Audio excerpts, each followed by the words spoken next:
Well, I just have no particular wish for Christmas. It's just one day. I'd like to have 365 days of some peace somewhere in the world where I could go and enjoy about 300 days of it.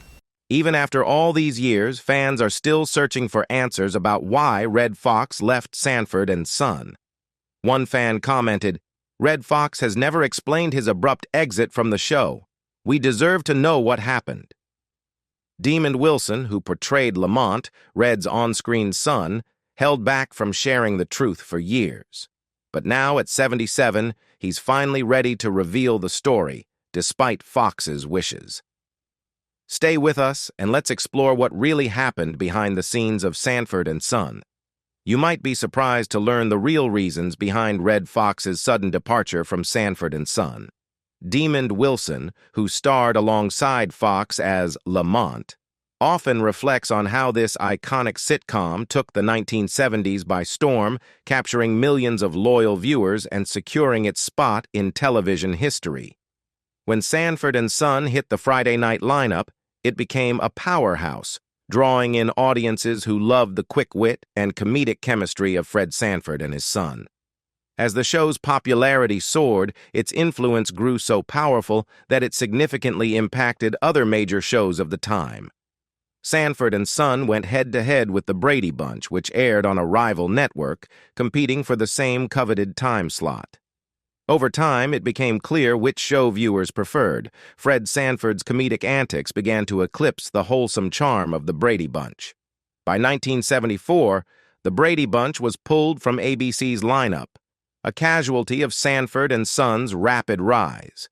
Industry insiders even started referring to Sanford and Son as the show that killed the Brady Bunch, a testament to its dominance on Friday nights that left the family sitcom struggling to hold on to its audience.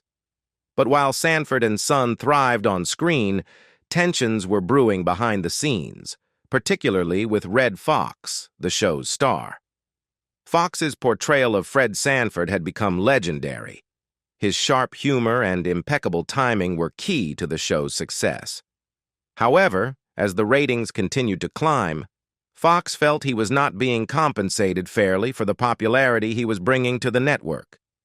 At the start of the third season, Foxx was reportedly earning $6,000 per episode, a respectable salary at the time, but one that he believed did not fully reflect the impact of his work. Determined to get his due, Foxx entered into negotiations with the network, seeking a pay raise that matched his star power and the show's runaway success. Ultimately, his salary was raised to $25,000 per half-hour episode, a notable increase that underscored the network's recognition of his value to the show. With his success came significant wealth, and Foxx soon built a lavish lifestyle to match. He owned 3 expensive homes, a cosmetics factory, a beauty salon, and drove luxury vehicles, including a $50,000 Rolls-Royce and a $27,000 British Roadster. This lifestyle reflected the financial and social status Foxx had gained from his time at Sanford and Son. However, tensions eventually escalated to a breaking point between Foxx and the show's producers.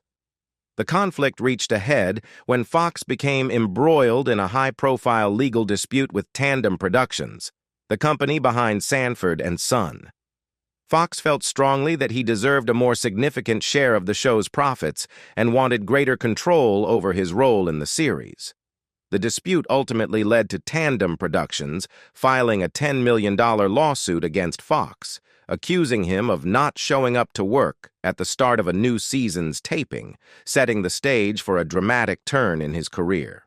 Red Fox's absence from the set of Sanford and Son caused an immediate disruption to the show's production, shaking up NBC's primetime lineup and disappointing millions of loyal viewers. Reports from that time suggest that Foxx didn't return to work for the new season due to unresolved disputes over salary, creative control, and ownership stakes in the show.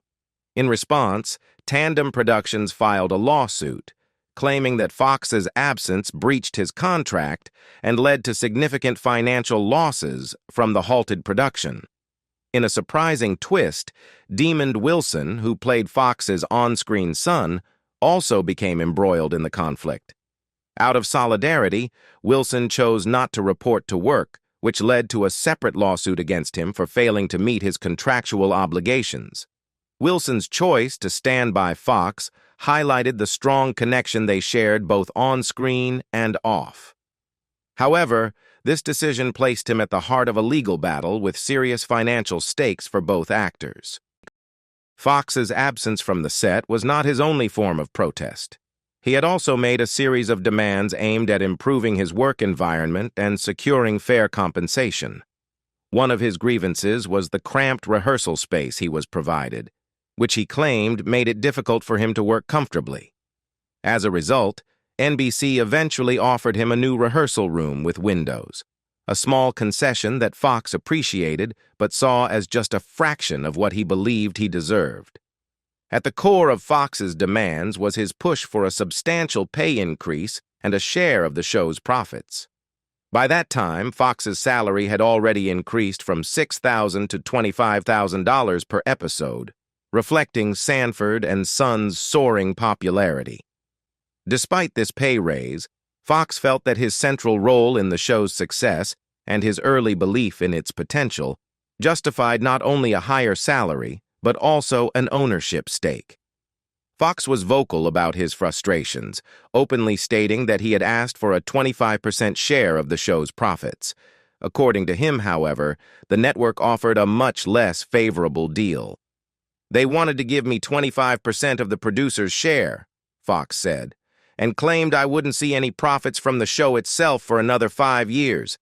They want to make me look like an idiot."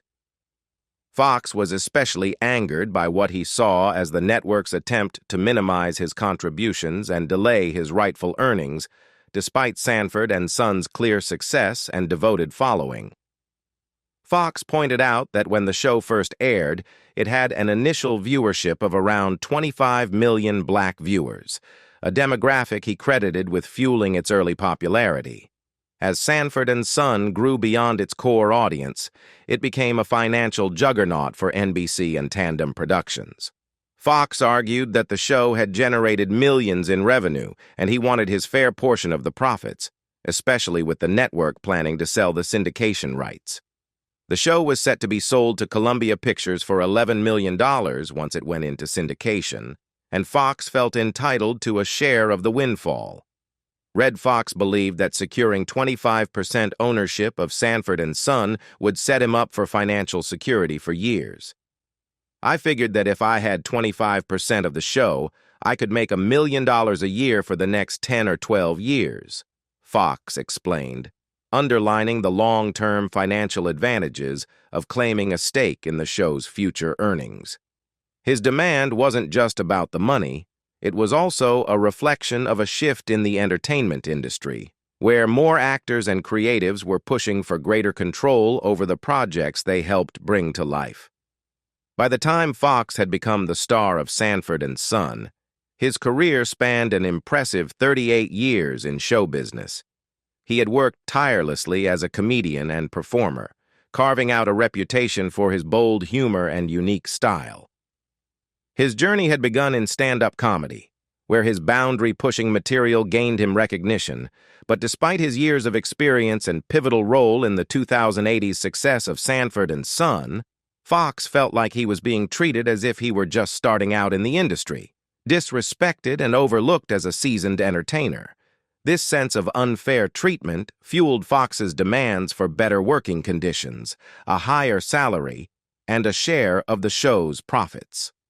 After nearly 4 decades in entertainment, Fox felt he deserved respect, not only as a performer, but also as someone with business acumen, one who had earned the right to be treated more fairly by the network. For Fox, the success of Sanford and Son wasn't just a career achievement, it was a culturally significant moment. He wanted to ensure that his role in the show's groundbreaking success was acknowledged, not just by fans, but by the industry itself. His demand for 25% ownership was as much about securing his place as a star as it was about being recognized as a creative force behind one of television's most revolutionary sitcoms. Fox's frustrations with the network were shared by his co-star, Demond Wilson, who reflected on their shared struggles in his memoir, Second Banana, the bittersweet memoir of the Sanford and Son years. Wilson and Foxx were not just actors. They were part of a larger cultural shift. Sanford and Son was one of the first major network shows to feature a predominantly black cast, and both actors took immense pride in their role in changing the landscape of American television. They were pushing boundaries and providing representation that had been sorely lacking. Despite the show's undeniable cultural impact and its strong ratings, Wilson revealed that he and Foxx were treated poorly by the network in those early years.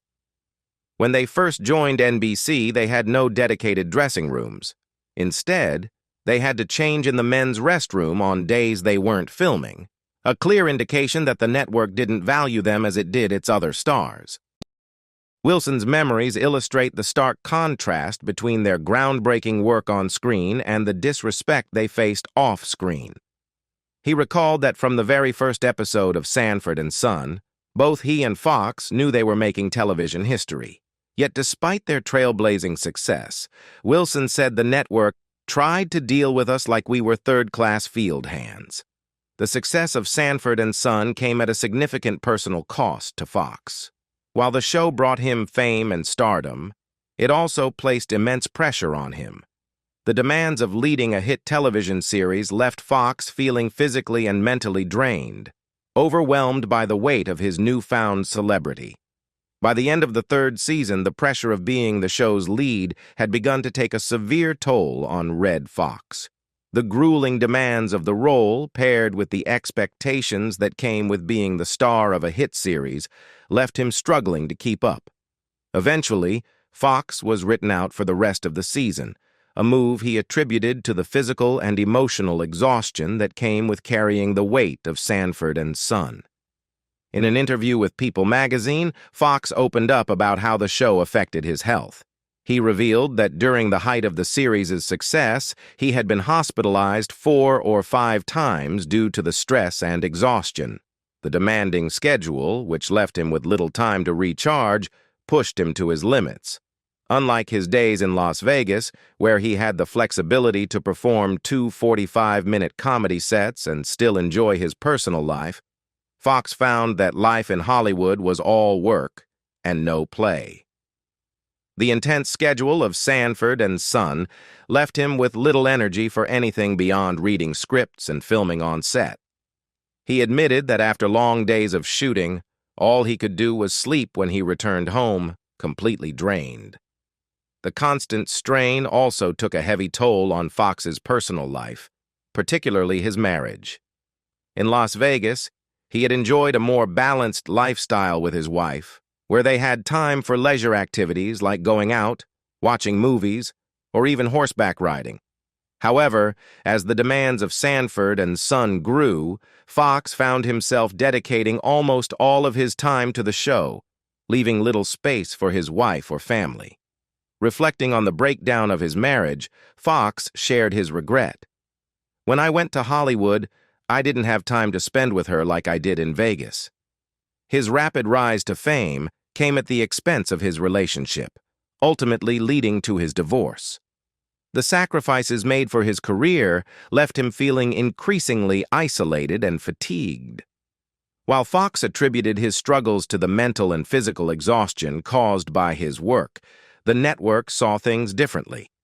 NBC executives felt that Foxx wasn't handling his newfound fame well. They believed his absence from the set and escalating demands were signs of someone unable to cope with the pressure of being the lead on a top-rated show.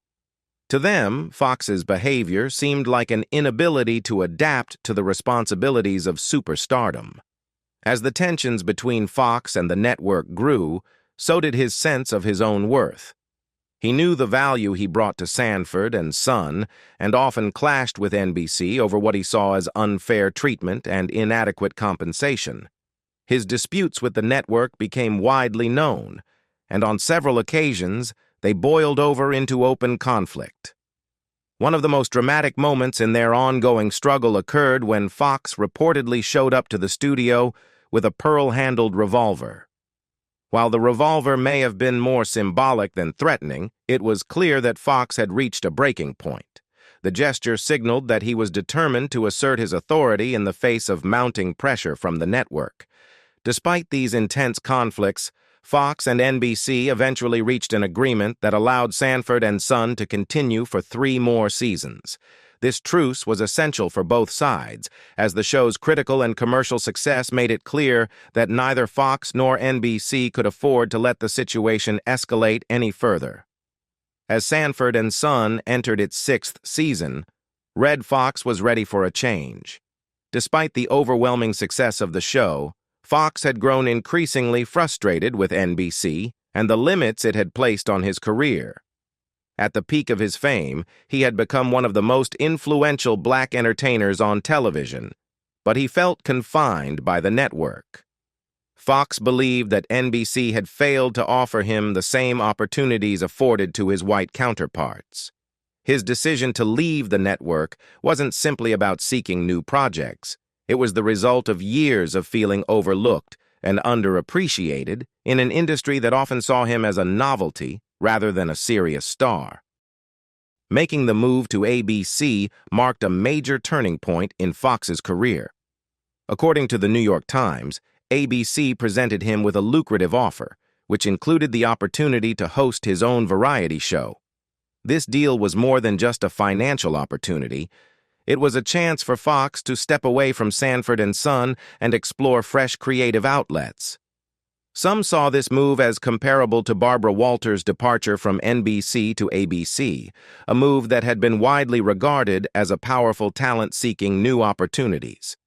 Just as Walters had reshaped the television landscape as a pioneering journalist, Fox's decision was seen as a bold step toward new horizons after years of feeling undervalued.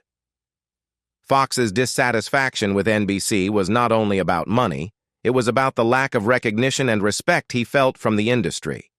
In a revealing interview, he expressed his frustration with both the network and the entertainment world at large. He described his exit from NBC in stark terms, saying, "I wasn't stolen. I floated, just floated away on a lake of bewilderment." This sense of neglect was particularly evident in the opportunities that were never afforded to him.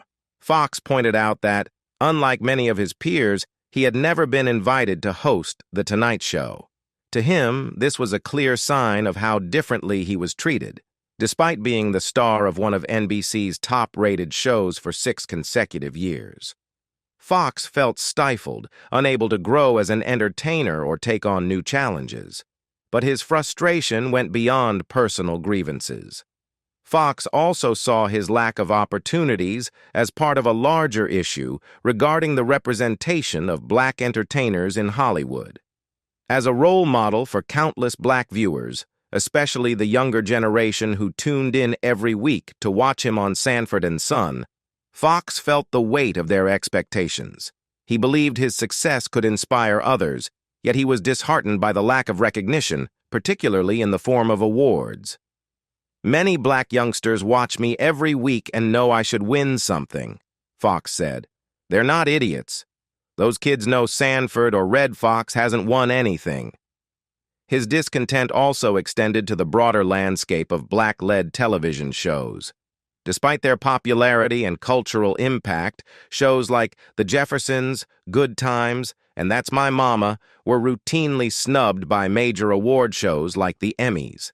These shows, which had captured the hearts of audiences and contributed to the cultural fabric of the time, were largely ignored by the industry. "We were the #1 show at NBC for 6 years. And you think that they would nominate us?" Fox said, his disbelief palpable. "Can you believe it? The whole thing ought to be investigated."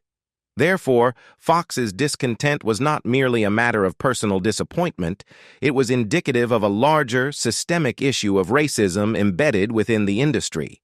While black-led television shows like Sanford and Son made significant strides in terms of popularity and representation, they were often overlooked by the predominantly white institutions that controlled the award shows and accolades. Fox, like many black entertainers of the time, felt that his success was not fully recognized or celebrated in the way it should have been. For Fox, the lack of recognition wasn't just an insult to his own career, it was a disservice to the black community at large. He believed that awards and industry recognition could provide validation to black viewers who rarely saw themselves accurately or positively represented in the media. Winning an award could be a source of pride for his audience, showing them that their experiences and voices mattered. After leaving Sanford and Son, Fox hoped to enter a new chapter of his career, one that would bring fresh opportunities. He signed with ABC, where the network offered him a lucrative deal, including his own variety show. This new show, the Red Foxx Show, promised to give him the chance to expand his range beyond his iconic portrayal of Fred Sanford. It was a major opportunity for the comedy legend to grow in new creative directions. However, despite Fox's popularity and undeniable talent, the Red Foxx Show failed to connect with audiences. The variety format didn't quite capture the magic Fox had hoped for, and the show lasted only 13 episodes before being canceled.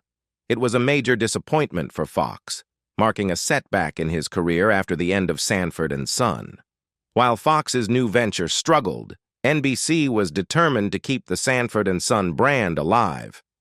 The show had been a massive hit for the network, and even without its two central stars, Fox and Demond Wilson, executives were eager to find a way to continue profiting from its success.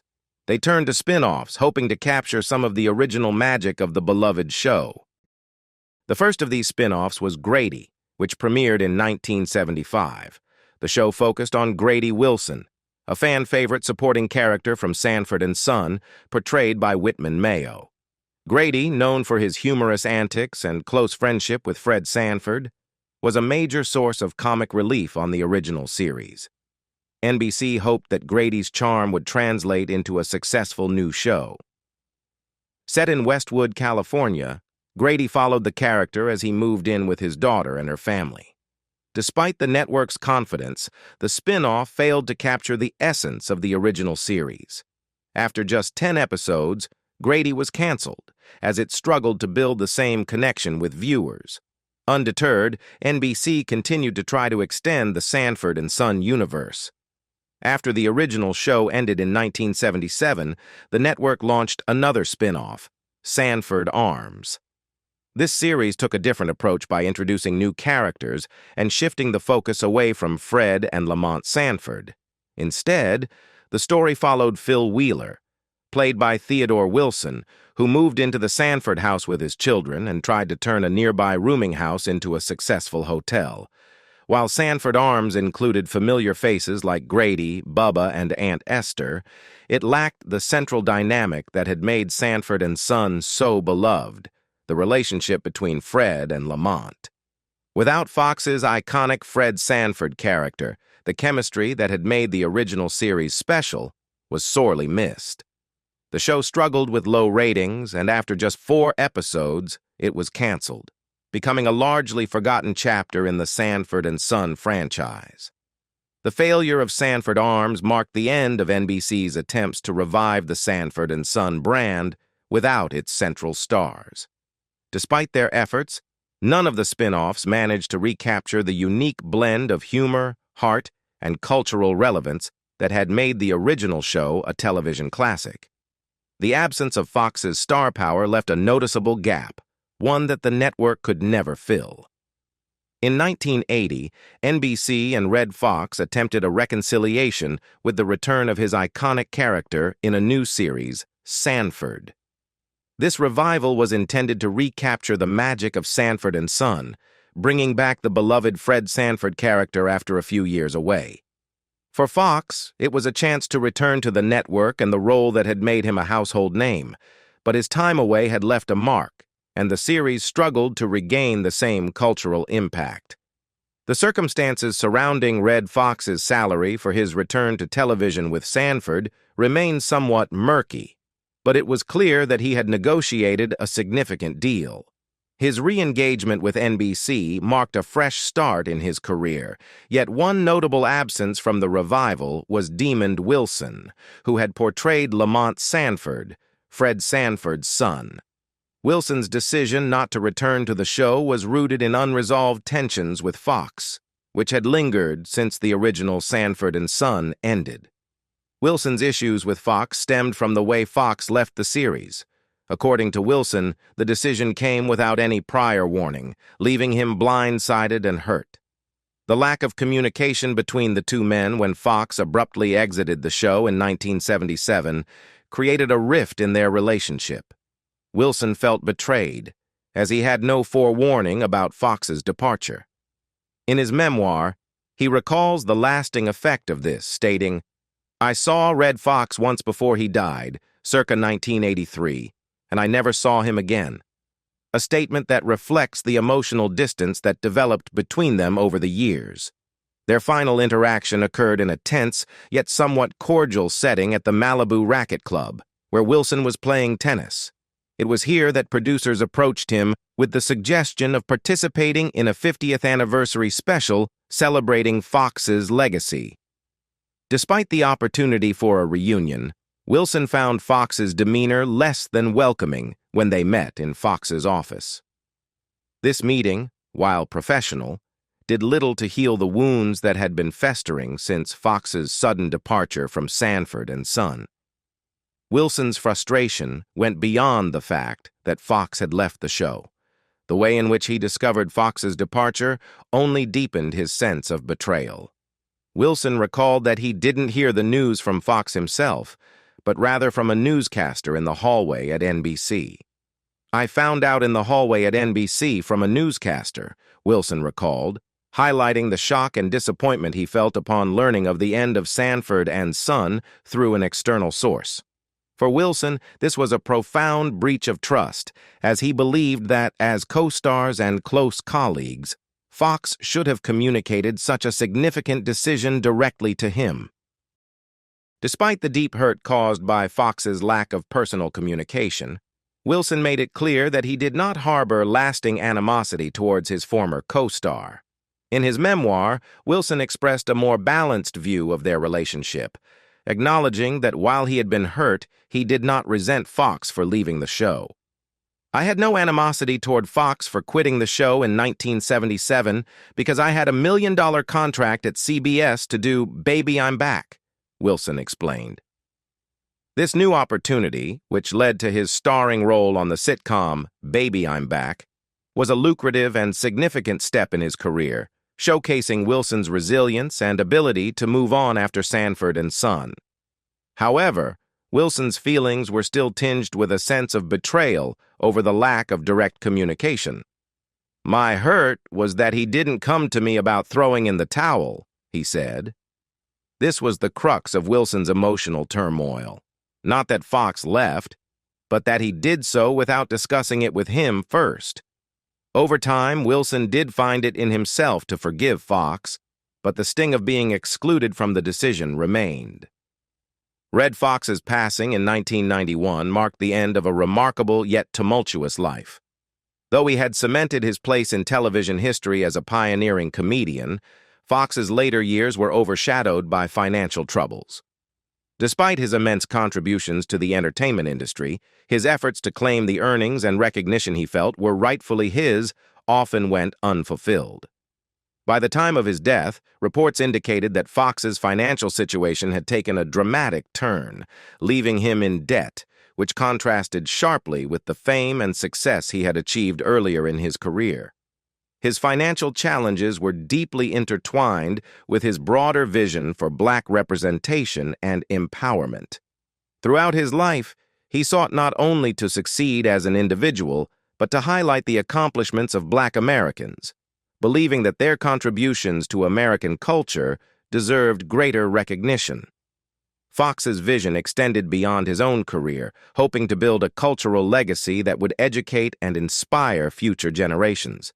He dreamed of establishing a shrine and museum dedicated to Black achievement across various fields. He envisioned a place that would honor figures like Jackie Robinson, Nat King Cole, and Ralph Bunche, men whose accomplishments had significantly shaped American history, yet whose stories were often underappreciated. Fox's desire to create such an institution was rooted in a deep need to challenge the negative stereotypes and misconceptions about black people. In a time when prejudice was rampant, Fox wanted to provide a counter-narrative that celebrated the true achievements of black individuals. "My biggest dream is to establish a shrine and museum of black accomplishment," Fox said, highlighting the core of his ambition, to counteract the harmful and inaccurate portrayals that permeated American society. Through his museum, he hoped to offer a platform that would honor the real contributions of black figures, providing an antidote to the racist ideas that prevailed at the time. Fox also understood that this vision needed to resonate with both black and white audiences. He believed that white children, in particular, needed to learn about the rich history of black accomplishments to help combat the prejudices they might inherit from their parents. "White kids need it more because they're the ones who are going to have to bring down this prejudice," Fox remarked, illustrating his belief that future generations could play a pivotal role in challenging racial bias. His dream was for these children to grow up recognizing the value of black contributions to society, such as those in medicine, science, and the arts. Beyond his vision for a museum, Fox also grappled with his place in the comedy world. As one of the most influential comedians of his time, Fox's role in shaping American television was undeniable. However, he often expressed frustration over the lack of recognition he received for his groundbreaking work, especially with the success of Sanford and Son. Though the show had broken new ground for black actors and comedians on television, Fox felt that the industry had failed to properly acknowledge his contributions to the cultural fabric of America. Despite his pioneering role, he lamented what he perceived as a lack of recognition for his contributions. Throughout his career, Red Foxx was vocal about the frustrations of being overlooked in the entertainment industry. He once shared his discontent, saying, "The same kind of thing happens in show business. 20 years from now, when they mention the Emmys, my name will be among the guys who had something to do with American comedy. It means that I'm eliminated from the history of my own profession. I didn't do nothing. It's like I wasn't there."